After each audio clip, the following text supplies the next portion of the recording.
All right, so I had a request to work one more of these because people are struggling with the X and the Y-intercept.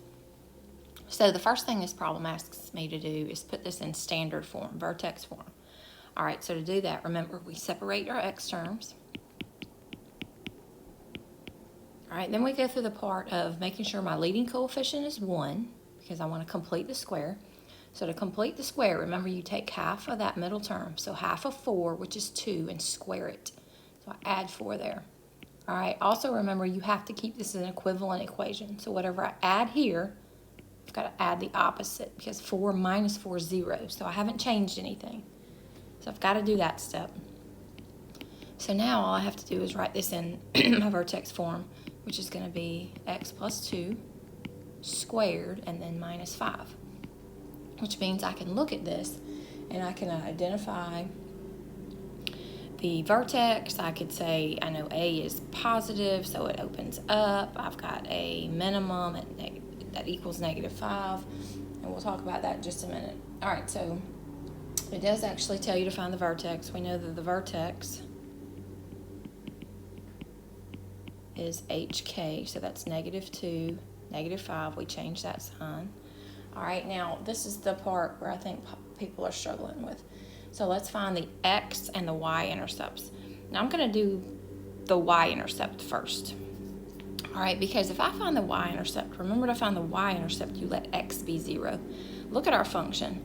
Our function is f of x equals x squared plus 4x minus 1. If I let x be 0, those x values are going away, and I've got f of x, or we know that's y.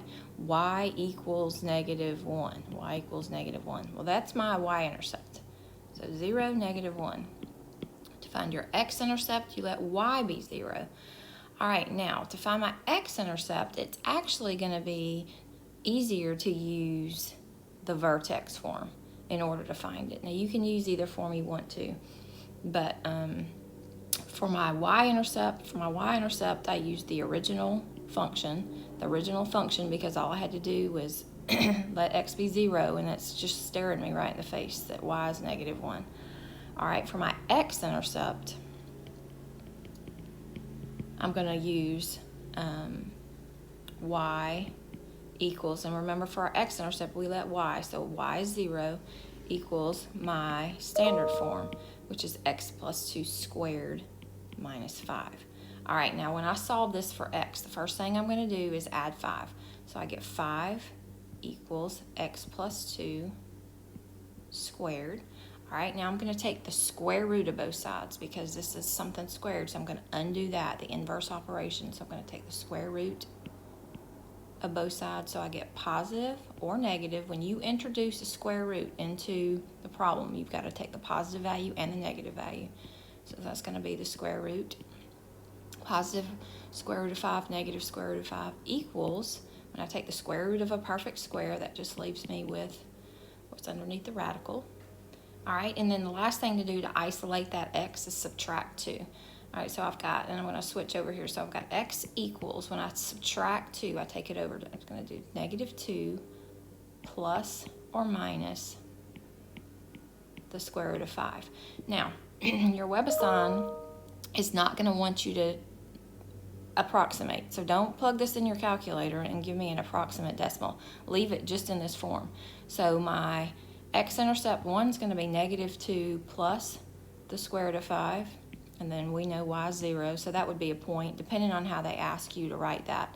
And then my other x-intercept is going to be -2 minus the square root of 5. And then if you were going to write that as a point, of course, you let y be 0. So those are my x-intercepts. This is my y-intercept. All right, so that's the hard part. All right, so just remember, if you're finding the y-intercept, use the original function. If you're finding the x-intercept, it's usually easier to use the square root method and just use the vertex form, the standard form, and solve that for x.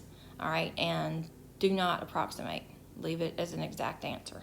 All right, so leave your answers that look like that. All right, and then the last thing was for me to sketch the graph. And I'm going to sketch the graph using the vertex I have to scroll back down so I can't remember what it was. All right, so -2, -5.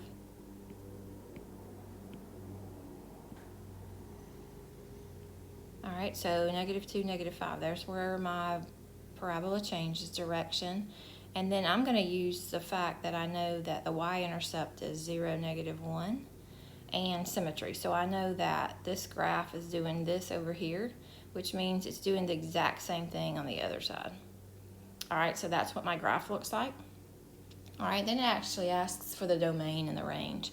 Now the domain, remember the domain, we're going, what are my x values? My x values go on and on and on in both directions, and it's just gradually going in opposite directions. So my domain is going to be all reals. And then my range, all right, so my range, we're going, this is my domain.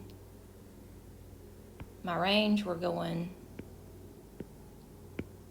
starting below and going up. All right, so this is my low point. My low point, I know I already said there is a minimum that equals -5. So I'm starting at -5. -5 is included, and it's going on and on and on forever. So it's going to infinity.